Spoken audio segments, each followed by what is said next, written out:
Bonjour et bienvenue à l'émission Vie de foi. Quelle joie d'être avec vous aujourd'hui et quelle joie de recevoir aujourd'hui notre sœur Audrey Mac et ma merveilleuse épouse Mathilde. Bonjour et bienvenue. Oh, super d'être ici. Bonjour Audrey. Super. Gloire à Dieu. Je dis la seule manière que je viens, c'est si Mathilde, elle est sur le plateau. Gloire à Dieu. Je suis Donc, content. je suis là. Je suis content de vous avoir toutes les deux, parce que souvent, j'invite mon épouse, mais avec son horaire déjà très chargé, c'est difficile, mais elle fait toujours une exception pour Audrey Mac. Oh. Et on est vraiment content de te recevoir. Encore une fois, je crois que c'est peut-être ta 5e ou 6e fois que tu es ici avec nous. Donc, tu t'en viens une régulière à Vie de foi. Et On est puis, des habitués maintenant. Ouais. Et puis à chaque fois, on est toujours bénis. Et vraiment, c'est une grâce et un privilège pour nous de te recevoir dans les studios de Vie de foi. Aujourd'hui, on va commencer une nouvelle série avec toi, Audrey, en parlant des ennemis de la foi. Et dis-moi pourquoi ce sujet t'intéresse. Mais pourquoi? Parce que très souvent, Pasteur Joël et Mathilde, vous savez aussi, quand vous priez pour les malades, très souvent, il y a des personnes qui ne sont pas guéries. Et ça nous amène à rechercher un petit peu, à nous poser des questions. Pourquoi, des fois, il y a des problèmes. Et donc, c'est en recherchant que je me suis posé des questions et j'ai eu des réponses. Et j'ai découvert dans la Bible que les disciples de Jésus avaient eu aussi ce problème. Ils sont allés vers Jésus parce qu'ils ont essayé de guérir un petit garçon et de chasser un démon. Et ça n'a pas marché. Et en secret, ils sont allés vers Jésus en disant... pourquoi ça n'a pas marché? Et Jésus a dit, à cause de votre incrédulité. Et bien sûr, ça m'a amené à rechercher un peu, à étudier pour voir qu'est-ce que c'est l'incrédulité en fin de compte. Parce que très souvent, les gens s'imaginent tout de suite, l'incrédulité, c'est qu'il n'y a pas du tout de foi. Et quand je vois dans la Bible, ou même des personnes que je vois qui ont la foi, mais... pourtant, leur foi ne semble pas fonctionner, de marcher. Donc, ça m'a amené un petit peu à aller à creuser un peu pour trouver des réponses. C'est à partir de tes questions, finalement, voilà, que tu t'es inspiré. J'ai trouvé des... Moi, je me souviens, j'ai commencé à étudier la guérison divine. J'avais 17 ans, je crois. Et puis, c'est ça que je faisais sur bord... C'était il y a que quelques jours, hein? Oui, c'est ça. Mais j'étais chez mes parents. Et puis, l'été, je passais mon temps sur le bord de la piscine, en lisant des livres de théologie sur la guérison divine. Et pourtant, j'étais en parfaite santé, mais j'étais intéressé parce que, justement, je me souviens, quand je voyageais avec mon oncle qui prêchait, il prêchait, il priait pour les malades, je voyais des malades guéris.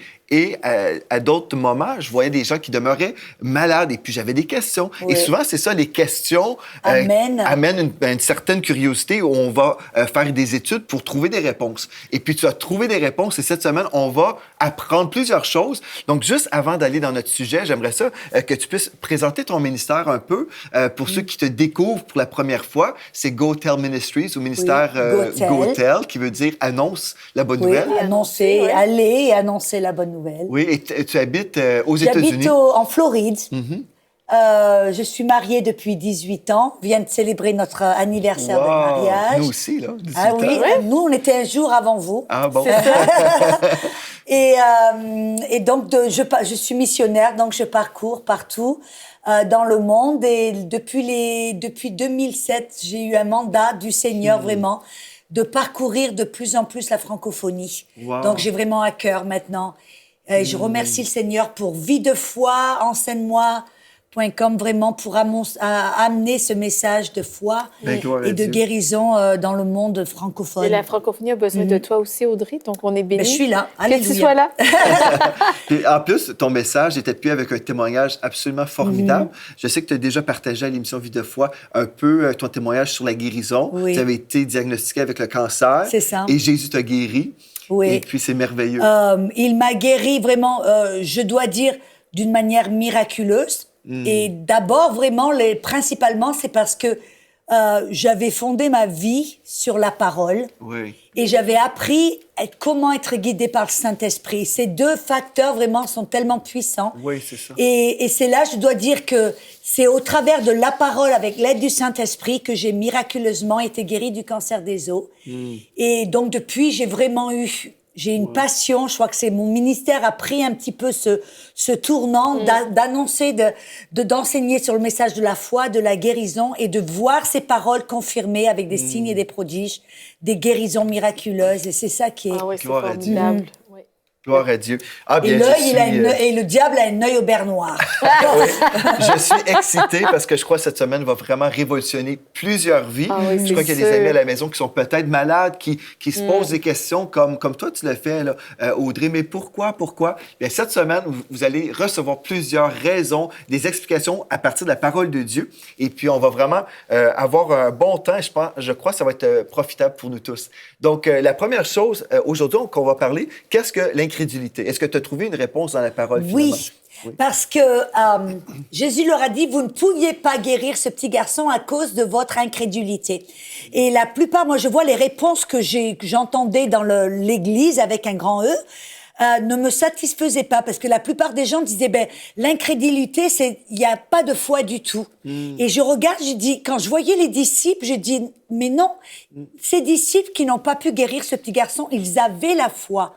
Parce qu'on voit dans Luc ce passage où les disciples ne pouvaient pas chasser ce démon et guérir ce petit garçon, ça se trouve dans 3 évangiles différents, dans le Marc 9, Luc 9 et Matthieu 17.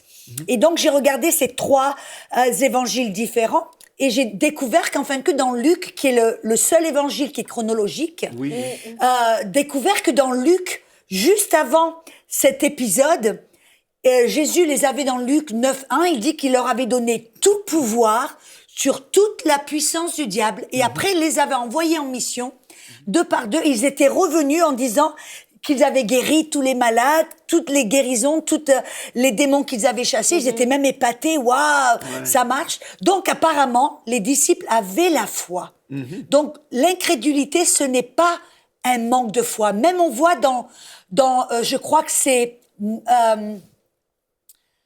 Marc 9, 24. On voit ce même passage où le papa du petit garçon qui est allé vers Jésus, après qui a dit, viens au secours, fais quelque chose pour nous si tu peux.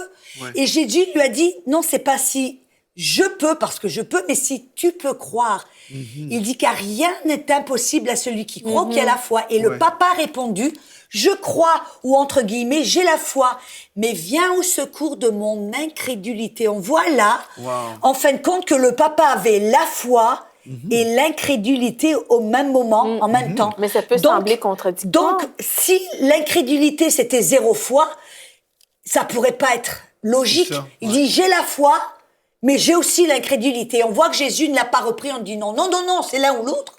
Donc, l'incrédulité, c'est pas un manque de foi. Un autre exemple, quand Pierre a marché sur l'eau, il avait la foi, n'est-ce pas? Quand Jésus dit viens, Pierre a marché sur l'eau, mais qu'est-ce qui s'est passé? Il a coulé en cours de route. Donc, sa foi n'a pas marché. C'est pas qu'il avait pas la foi, mais je découvre, il y en a d'autres qui disent, c'est peut-être parce que la foi, c'est l'incrédulité, c'est un tout petit peu de foi. Ça, je trouve que c'est pas aussi logique, parce que dans Matthieu 17, dans la même histoire, le même épisode, Jésus a même rajouté, il a dit, si vous avez de la foi comme un grain de moutarde, vous parleriez à cette montagne de se ôter, de jeter dans la mer. Et il a dit même, rien ne vous sera impossible. Et vous et moi, on sait qu'un grain de moutarde, c'est tout petit. Donc, même une foi qui est petite peut déplacer les montagnes et accomplir. Donc, ça m'a amené à rechercher, à découvrir. Donc, si l'incrédulité, c'est pas 0 foi ou une toute petite foi, ça veut dire qu'est-ce que c'est l'incrédulité. Et j'ai découvert, en fin de compte, dans le grec, quand la parole foi, vous le savez, tu le sais, pasteur Joël, c'est pistis, c'est la foi. Mais l'incrédulité, c'est la parole pistis. Et dans le grec, quand on rajoute le préfixe a ou an, ce préfixe vient pour annuler, pour défaire et renverser l'action. On voit par exemple en français le préfixe de. Par exemple, si on va faire nouer nos chaussures, il y a des nœuds, c'est fait. Il y a des lacets. Mais si on veut renverser l'action ou annuler l'action, qu'est-ce qu'on fait? On va défaire, dénouer, défaire. On s'habille, on se déshabille. En fin de compte, il y a la foi, mais l'incrédulité, qu'est-ce que c'est en fin de compte? De la manière que la foi va déplacer les montagnes, l'incrédulité, c'est une force négative, inverse, qui vient quand il y a de la foi pour l'annuler et la défaire et l'inverser. Donc, la foi est là, mais il y a aussi, c'est une force positive qui peut bouger la montagne, mais quand l'incrédulité, en fin de compte, c'est puissant, ça montre, quand il y a de l'incrédulité, ça montre qu'il y a de la foi. Parce que l'incrédulité vient pour attaquer la foi, pour l'annuler et la défaire. Dis-moi, comment tu comprends la crainte ou le doute? On va en parler. Oui, c'est une bonne chose parce que souvent, moi, j'expliquais que, la foi, c'est une force spirituelle qui peut déplacer des montagnes. C'est quelque chose qu'on va exercer. Hein. On va croire et vraiment, on va croire que la montagne va se déplacer. On va croire ce qu'on dit va arriver. Donc, on exerce une foi, on exerce une puissance spirituelle. La preuve, c'est qu'on peut déplacer une montagne. Exactement. On peut voir des changements. Mais en même temps, quelqu'un peut exercer. C'est une sorte de foi, mais moi, je vois c'est une perversion de la foi où on est dans la crainte, dans l'inquiétude. On dit, mais peut-être telle maladie va m'atteindre, peut-être je vais mourir. Et là, j'exerce d'une certaine façon la foi, mais au lieu de croire en Dieu pour la provision divine, j'attache ma foi contaminée comme à l'ennemi. En fin de compte, le fait, c'est je donne un petit avant-goût de nos prochaines émissions, mais j'ai découvert, en fin de compte, que très souvent, et dans les églises, des fois, les gens, tu les vois, vous les voyez, ils ont la foi, mais leur guérison, ils ne semblent pas être guéris. Et la plupart des gens vont dire, mais tu n'as pas la foi, ou tu n'as pas cette foi. Et les gens se disent, mais oui, je crois, j'ai la foi. Je sais que Jésus, par ses meurtrissures, je sais que... Et des fois, on met les gens sous la condamnation parce qu'on leur dit, tu n'as pas la foi, quand en réalité, ils ont la foi. Mais qu'est-ce que c'est? On leur dit, tu as besoin de plus de foi. Non, c'est pas qu'ils ont plus besoin de plus de foi, c'est qu'ils ont besoin de se débarrasser de leur incrédulité. Et j'ai découvert, en fin de compte, au travers de cette étude, qu'il y a différentes sortes d'incrédulité. Parce qu'on voit là même Jésus, c'est intéressant, dans Marc 8, quand Jésus, il a voulu guérir un aveugle, qu'est-ce qu'il a fait? Il a pris cet aveugle par la main, et Jésus, qui est un homme occupé, en fin de compte, il perd pas de temps pour faire des choses inutiles. Non, il a pris du temps pour prendre cet aveugle et il a marché avec lui, je sais pas combien, peut-être 1 ou 2 kilomètres, pour sortir hors de la ville de Bethsaïda. Et là, il a prié pour lui, il a imposé les mains sur lui, même 2 fois. Et pourquoi est-ce qu'il a pris le temps de l'enlever de la ville de Bethsaïda? Parce que j'ai découvert, en fin de compte, que la Bible nous dit que la ville de Bethsaïda était remplie d'incrédulité. C'est là où Jésus, il a dit « Malheur à toi, Chorazin, malheur à toi, Bethsaïda, car si les miracles qui ont été faits parmi vous avaient été faits en Sodome et Gomorrhe, ils se seraient bien rependus et couverts de sang. » Donc apparemment, Bethsaïda était remplie d'incrédulité. Et Jésus, le Fils de Dieu, afin de pouvoir faire un miracle, afin que sa foi puisse fonctionner et ne soit pas entravée, eh ben Jésus, il a dû se débarrasser de l'incrédulité. Comment? En sortant, en faisant partir cet homme, en sortant de cet endroit qui avait une atmosphère d'incrédulité. Et en plus, qu'est-ce qu'on retrouve dans cette histoire qui est citée dans Marc 8? C'est que l'histoire se termine et Jésus lui dit, en plus, après qu'il a été guéri, n'entre pas au village. Donc, et ne parle à personne. Oui, donc c'est vraiment, il voulait pas que l'incrédulité des gens revienne sur lui et qu'il puisse ensuite même perdre la guérison, perdre la foi, le miracle qu'il avait reçu. Ceci nous démontre l'importance de notre entourage aussi. On peut ouvrir une autre parenthèse. Exactement, c'est ça. Même vrai, ça, c'est un autre sujet. Non, c'est bon. Je crois que c'était intéressant. Mais c'est vrai parce que c'est l'incrédulité, des fois. Mais l'aveugle, s'il était retourné au village, ici, on voit... Mais c'est vraiment puissant quand même quand on analyse cette histoire-là. C'est que les gens auraient contaminé la foi de cet homme-là. Et souvent, les gens sont guéris, puis après, ils perdent leur guérison, mais parce qu'ils se sont... pour plusieurs raisons. C'est un autre sujet, mais vraiment, l'incrédulité revient des fois à cause d'un petit truc. Mais est-ce que tu es sûr que tu as vraiment été guéri? Et puis là, c'est ça, Jésus voulait le protéger. C'était une protection. Protection de l'incrédulité. Oui, quand on lit ça, des fois, on se dit, mais pourquoi Jésus le traîne en dehors du village? Et pourquoi il lui dit de pas revenir? Si on pense même Jésus, parce que des fois, on a l'image que Jésus, il peut tout faire. Il a aucune limite. qui peut tout faire. Quand on voit que le Jésus, là, il avait des limites. Même lui n'aurait pas pu faire un miracle à cause de l'incrédulité. À cause des gens, Mais Dieu ne peut jamais violer les lois spirituelles qu'il a lui-même établies. Exactement. Mais même, on se rappelle, même quand Jésus a dû faire, quand il a voulu aller le centenier et ressusciter sa petite fille qui était morte, qu'est-ce que Jésus a dû faire? Allez, tout le monde dort. Allez, vas-y, prêche-le, Mathilde. Non, Audrey, vas-y. Non, mais c'est non, ça. vas-y, c'est exactement ça. Il a dû mettre tout le monde dehors. Et c'est vrai que des gens vont être offensés. Oui.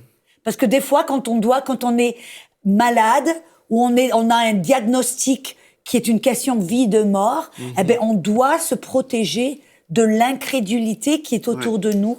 Mais tu peux nous parler de ton témoignage, justement, par rapport à ça. Quand tu as eu le diagnostic, il y a plusieurs années, du cancer des os, le Saint-Esprit t'a dit, tu ne diras pas à personne sauf à 5. Oui. Et c'était vraiment, tu peux l'expliquer, c'était pour... Je vois qu'elle a bien écouté mes enseignements. Ouais. Mais c'était une protection! Ça fait partie de ton fan club.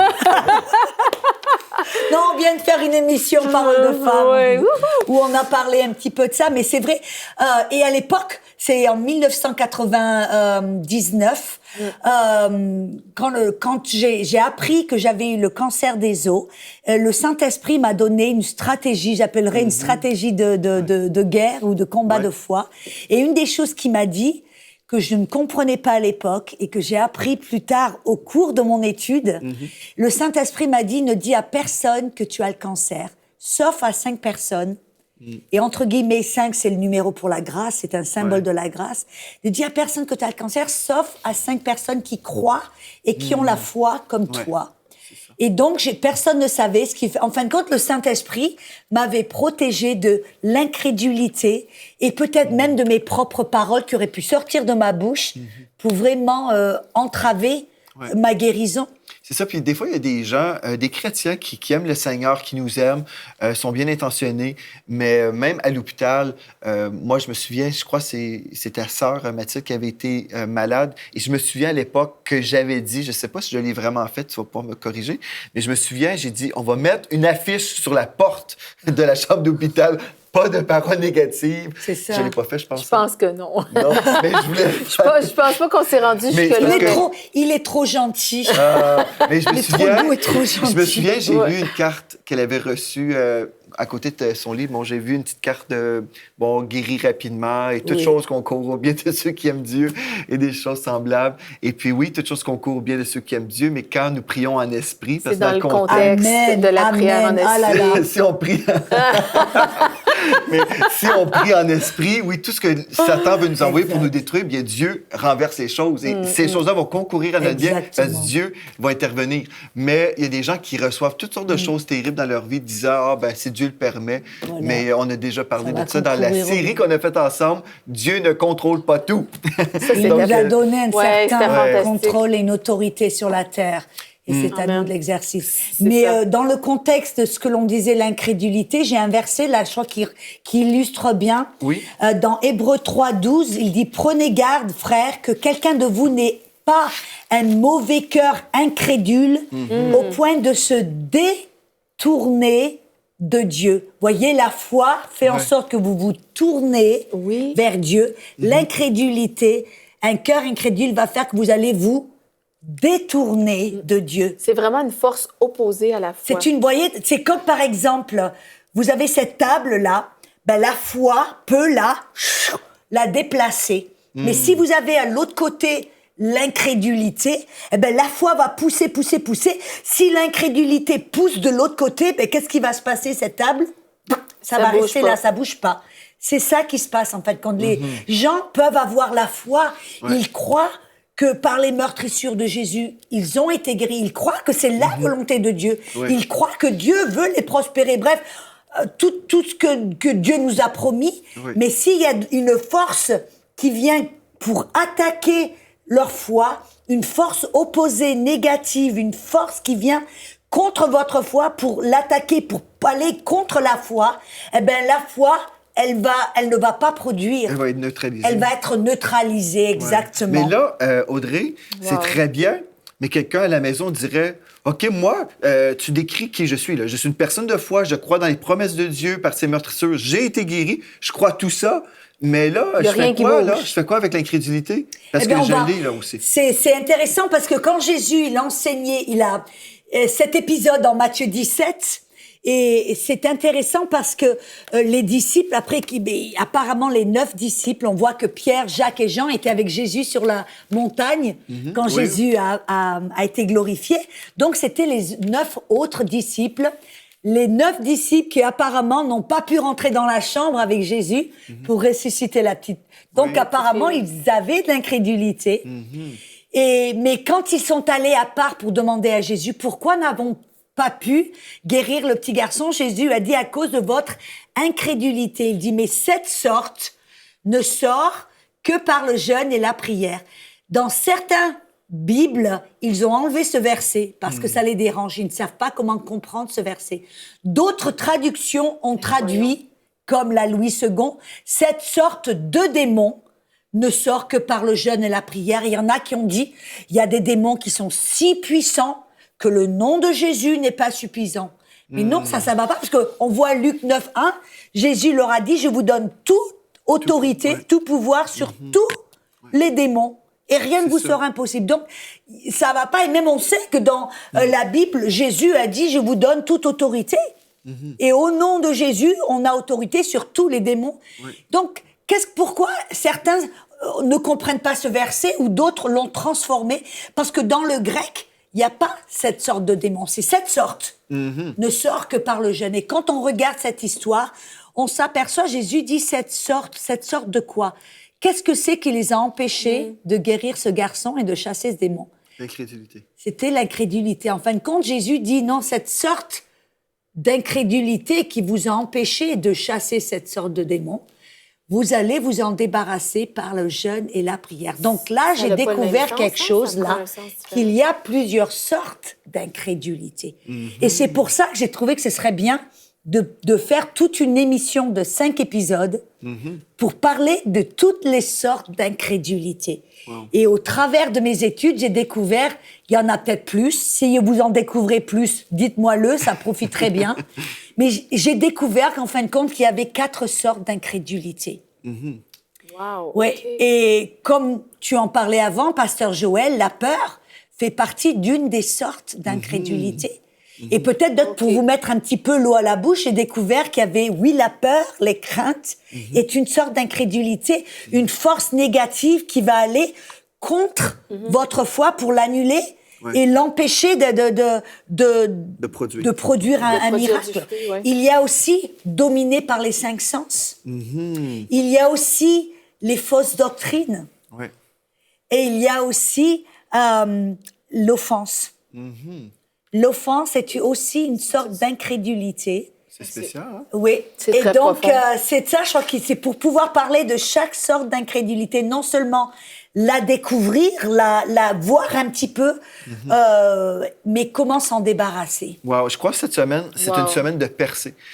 Pour plusieurs personnes à la maison, je crois vraiment que c'est une semaine où vous allez recevoir des réponses et vous pourrez vous positionner dans la foi pour vivre votre délivrance, votre guérison.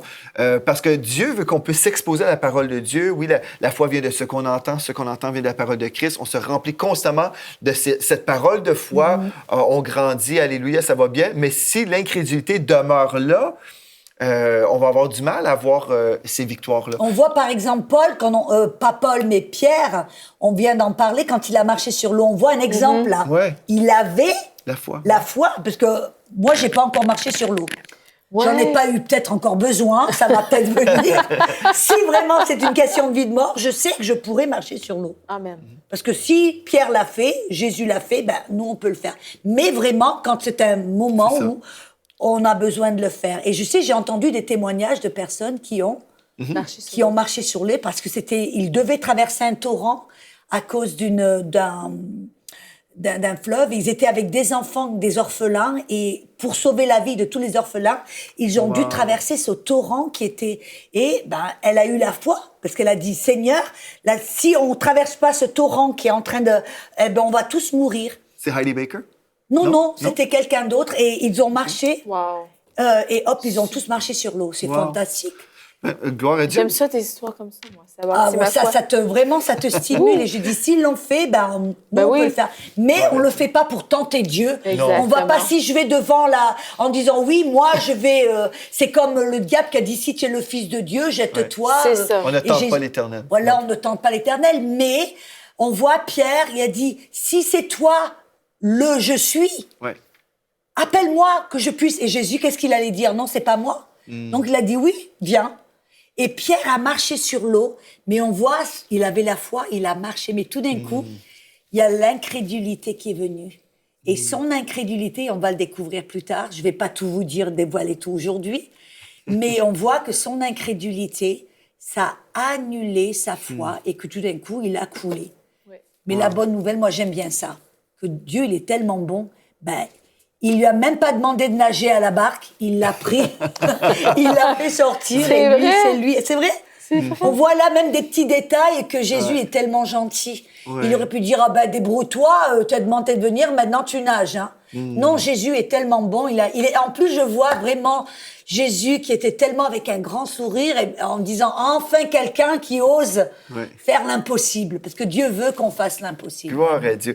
Bien, Audrey, j'aimerais ça en terminant, si tu peux prier pour les amis à la maison qui disent je veux recevoir une révélation cette semaine, je veux ce réma, vraiment, je veux recevoir ma guérison, mais là, je veux que tous les blocages disparaissent. Est-ce que tu peux prier pour les personnes à la maison qui sont dans le besoin? Et c'est vrai parce qu'il y a, comme Jésus a dit, je voudrais bien vous guérir, mais il va falloir changer votre manière de penser. Ça se voit dans Matthieu 13. Il dit, si seulement ils pouvaient avoir les oreilles ouvertes, les yeux ouverts, et qu'ils pouvaient se repentir et changer leur manière de penser, je pourrais les guérir. Oui. Alors je prie au nom de Jésus. Je te remercie, Seigneur, que nous avons tous un cœur rempli d'humilité. Ça veut dire qu'on est disposé à changer notre manière de penser, à nous libérer de faux concepts, de faux renseignements, d'enseignements, de fausses doctrines qu'on est disposé à voir, à entendre, à comprendre. Alors je te demande, Saint-Esprit, au nom de Jésus, car tu as dit, on ne met pas la lumière, c'est pas pour la mettre la lampe sous la table, c'est pour qu'elle soit là sur la table pour éclairer. Alors Dieu ne veut pas vous garder dans les ténèbres, il ne veut pas vous garder dans l'ignorance, mais il demande qu'un cœur recherche, veuille découvrir et comprendre. Alors je te remercie, Saint-Esprit, pour ces personnes qui sont dans l'humilité, qui disent oui, Seigneur, je veux voir, je veux entendre, je veux comprendre. Alléluia. Ouvre mes yeux et je te remercie, Seigneur et Saint-Esprit, que tu vas faire juste ce que nous te demandons au nom de Jésus. Amen. Gloire Amen. à Dieu. Amen. Gloire à Dieu. Merci, Audrey, d'avoir été là. Merci, Audrey. Merci à mon c'est épouse super. aussi. Et merci à vous d'avoir été là. Et d'ici à demain, soyez richement bénis.